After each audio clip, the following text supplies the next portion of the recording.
Hey, everybody, welcome, welcome, welcome. It is so great connecting with all of you.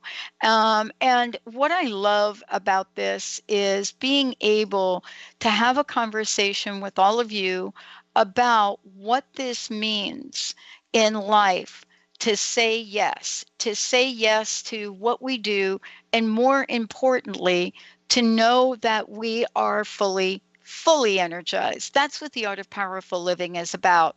Robert is joining me here today. Now, wait, before we jump into it, this is a super powerful message for today.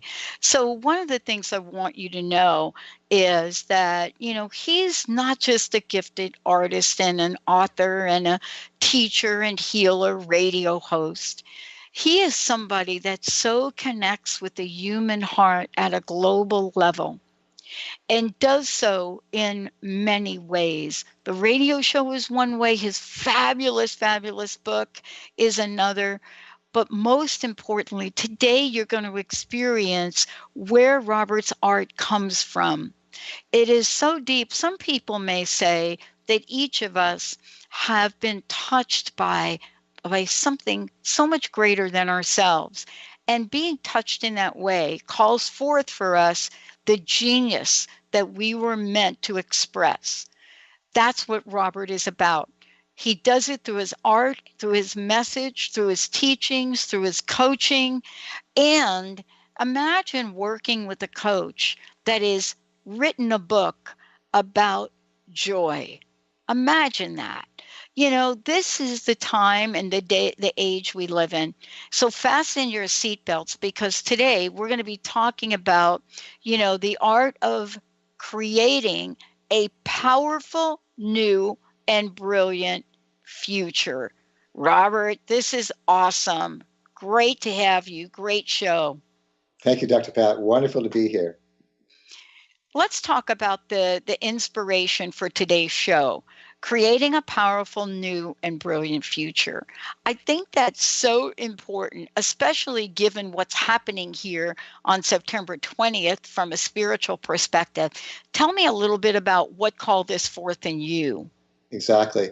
Well, I think all of us, Dr. Pat, have that dream and that desire in us to live wonderful, magnificent lives and to live in a world that exemplifies that.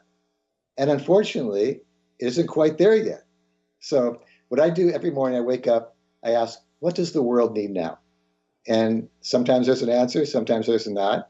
But most of the time, there is. And the answer came so clear that there are people that are hurting out there right now, Dr. Pat. Yeah. In fact, all of us have a hunger and a desire to go higher than we are.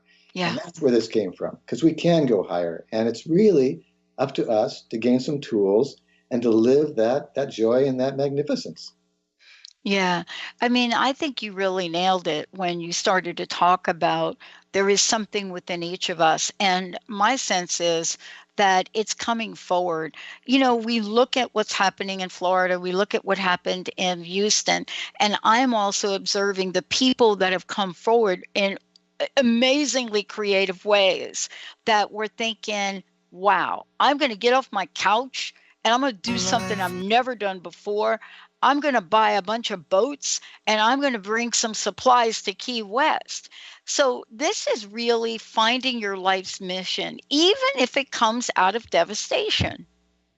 No, it's very true. And sometimes that's how it happens. And Dr. Pat, you really hit on something there, because not only are we doing things as an individual, but the whole country came together. And what if we could do even bigger, get the whole world to come together? And then let's even go a step bigger if we can. Let's bring the whole universe together and really, make this world the world that we really have the dream of. And what we can talk about later too in the talk is intention and attention. Dr. Pat, where we put our attention is so important. So if we're watching TV and we're seeing all the stress and anger and things that are on, going on in the world, that's going to grab our attention. But Dr. Pat, what if we can put our attention on things that are more enjoyable, more beautiful, more loving, and create that world that we're trying to create? We are so powerful, and we just now need to tap that power. Well, what I want to ask you about is this idea of finding your life's mission. Let's talk about this, because I don't think our life's mission is lost. So we're seeking, hoping to find what is it for you that helps you help so many others find their goal in life, find their purpose, find their mission. And how do we know when we've hit it? Exactly. And you just hit it perfectly right there, Dr. Gott, because it's a moving target sometimes. Mm-hmm. As your mission when you're 18 might be different from when you're 40, and when you're different when you're 60. But I'll tell you, Dr. Pat, once you find it, you're just filled with a great joy and a great sense of invincibility, that you know where you're going in life, what you're supposed to do. And when you get up in the morning, you have that smile on your face, you're enthusiastic, and you're going forward. So you're 100% right. Once we find it, it's like, bang, you go. And then as life evolves, your mission evolves too.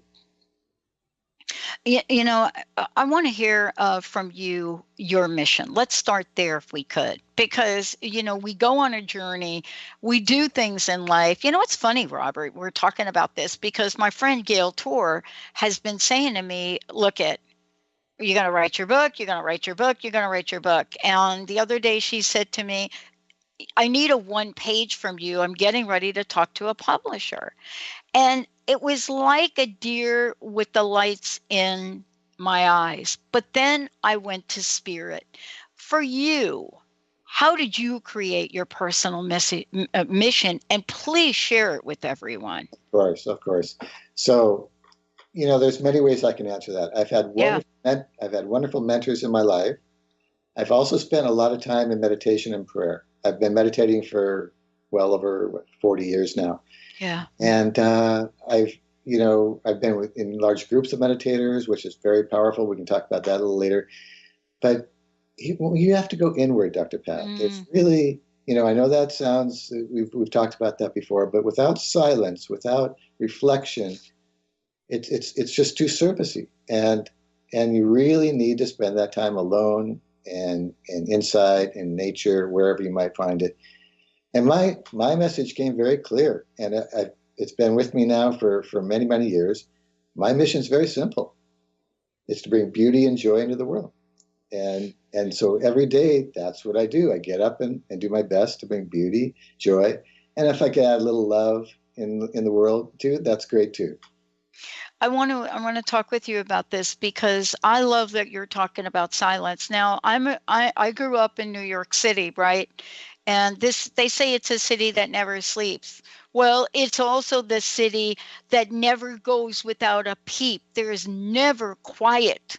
You know what I mean? Oh yeah. And so I've had to go outside and do some extraordinary things like you in the outside world, vision questing, things that I had never done so that I could be quiet enough, long enough to actually figure out that there's a message that's trying to get to me. How have you figured this out to work for you so that you're able to sit here today? We're able to talk about art and we're able to talk about love and joy. Well, it's a process like everything else. And Dr. Pat, if I could say, I don't have all the answers.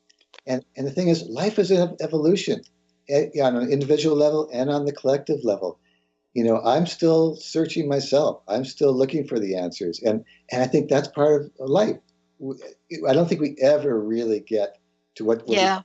the goal, and that's part of the fun of it. If we can make this an adventure Mm-hmm. and just something we have to strive for and work for, and I've got to go do my 20 minutes of meditation or my 5 minutes of yoga or whatever.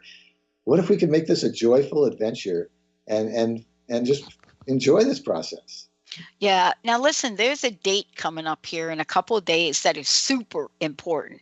I mean, how important is it, Robert? Tell us about it. Well, I could say that's the most powerful day ever, every year, and I wouldn't be overstating the situation. That's right. This Wednesday at sundown is the most powerful day of creation. What this day signifies on the calendar, on the Jewish calendar, and in the Bible, is Rosh Hashanah, which is the new year. And what it is, it's the date that Adam and Eve were born. So it's this Wednesday, the 20th of September, at sundown for a 24-hour period is one of the most powerful periods of evolution, of growth. and of spiritual strength in the whole year. Yes. And what I'd like to do at the moment is we're going to talk more about it. Let's take a short break, Robert. When we come back, we're going to talk about the call to action that we all need right now. Right now, Robert Schoenfeld. Stay tuned, everybody. We'll be right back.